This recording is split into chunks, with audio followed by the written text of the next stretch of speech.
And the decision-making process then involves the people of Nigeria through the elected representatives who have authority to pass expenditure and appropriation to spend money that belongs to the Let's quickly come back on roads, because we have a lot, and I'm looking at the time is almost an hour, but we'll come back to roads, and we'll close on the issue of housing.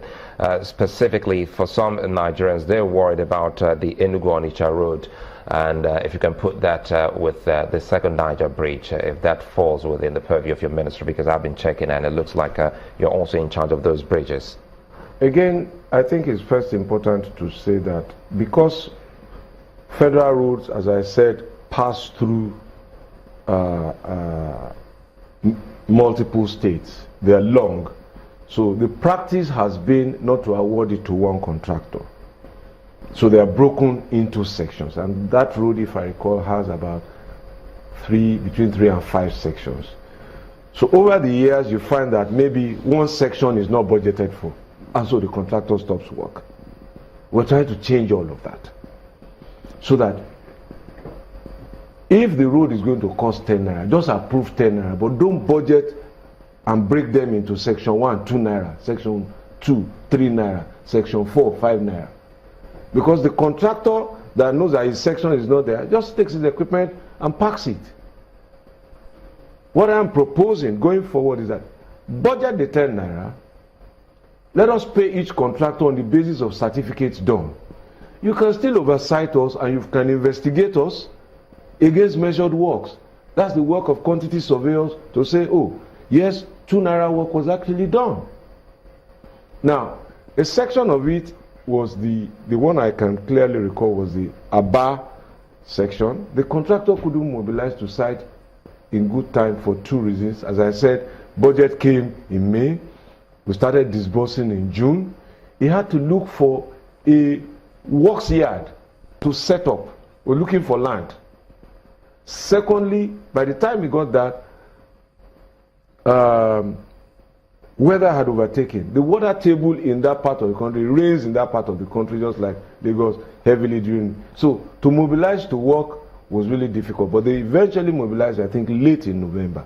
So in the new year, when the weather is dry, you will see some traction. They will gain traction. I think the contractor there is CCECC. But again, it speaks to funding. You know, sometimes Nigerians wonder how the government intends to get money to fund some of these projects you just highlighted.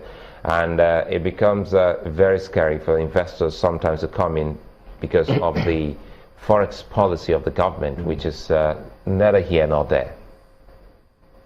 Well, I'm not an expert on foreign exchange, and I think the monetary policy for the country is the institutional remit of the central bank.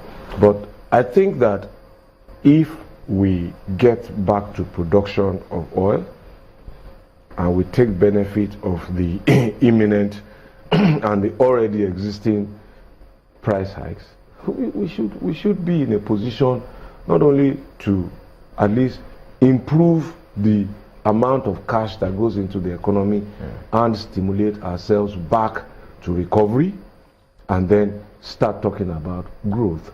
We should also be able to accumulate some decent savings in terms of reserves to give confidence back to exporters to our country that we can pay for our imports, and that will help the industries begin to import some of their raw materials and machines back, instead of the current situation where a lot of naira is chasing not enough dollars and creating a price hike. So production of oil, peace in the Delta, will have not only an effect on many parts of the economy, it would affect the differential in the price of the dollar because it's being driven by scarcity and demand. It will also help the states because it will improve FAC returns, and therefore it's easier to pay salaries and all of that. We should then see a gradual reduction in number of states hopefully not being able to pay salaries, and that will mean increased purchasing power. And that is the way the economy comes back to growth. People can put food on the table, demand. Your Excellency, concerns about many Nigerians sometimes is not necessarily that we want this now. They want to know what the plans are. I mean, with the work you're doing, you've talked about a lot of things you're doing. You've talked about roads. We'll end with housing, as Sulai said.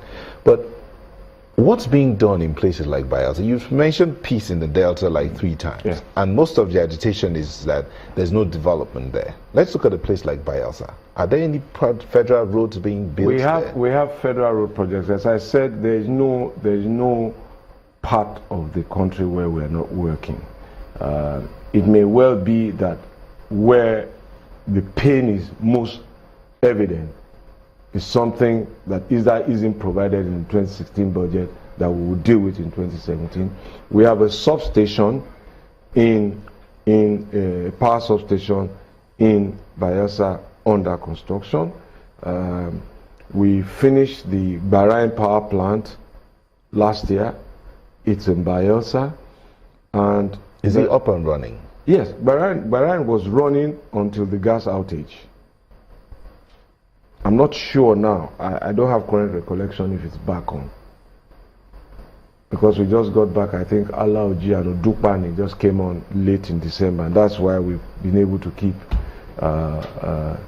some stability, because we are getting gas from the eastern axis, because the western axis is a little more volatile than the eastern axis. Before we go to Abuja, let's ask about the road. You passed through the road coming to the office, one other stretch of the road, the Lagos-Ibadan Expressway. Perhaps you should tell us the situation of works on that road. Now that we see that the work has reached the popular Kara Bridge, that's between the Old Peak and the Bega axis of Lagos.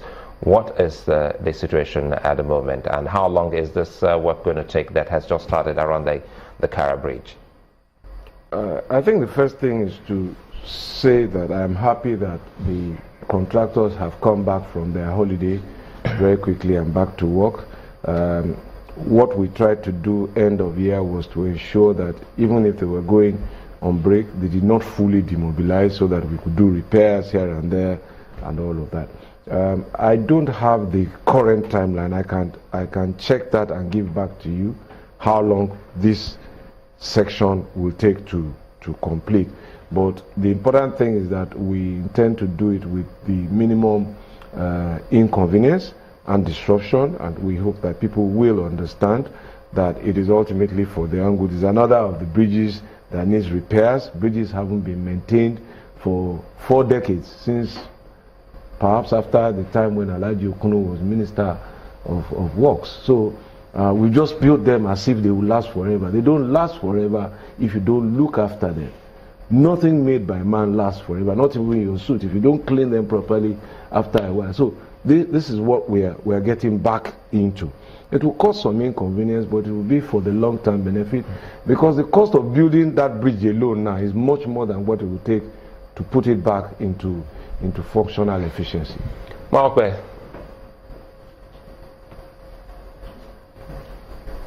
Thank you again, Sulaiman. Just 2 quick questions again. The first is on off-grid production. As when you were governor of Lagos, you did identify some bottlenecks which prevented state governors from being able to generate electricity and supply consumers. What are you doing now as Minister of Power to try and open up those bottlenecks and ensure that states that are interested in generating electricity for their citizens and residents are able to do so?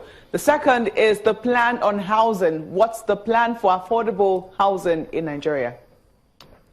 Okay, in terms of generation of electricity by states, there is no impediment to states' generation of electricity from when the constitutional provision was amended to make power a concurrent obligation.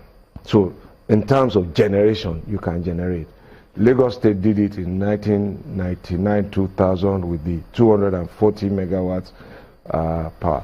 But the real problem was in distribution, selling power on a commercial basis to homes.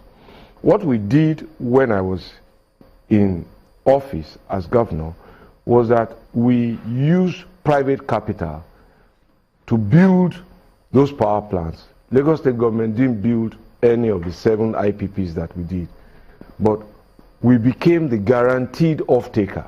We will buy the power if you build it, because it was cheaper than the combination of our diesel, our generators, and our then PNCN bills. And I remember some of the studies we conducted, we saved about 40% in what we used to pay, and we got much more reliable electricity for Adinyo Iju power plant, which we used to power by generators. We built the power plant, our secretariat in Alausa, the High Court in Ikeja, the State House and the environs in Marina, the water works in Lekki, and the streetlights and water works in Victoria Island, and in the free zone. What we issued was a power purchase agreement. Once you sign that agreement that you will buy the power developer will go and raise money to finance the project. And on a monthly basis, they check what you use, they bill you, you pay. Now that is still there. What is interesting is that all that happened before privatization was completed. Now that it is entirely private, there's nothing that limits any state. Subject to regulatory compliance, take a NERC license, propose your tariff and all of that, and either be, and so the solar power that we licensed, for example, quite a number of them was being off-taken by the state governments in some of the states where they are.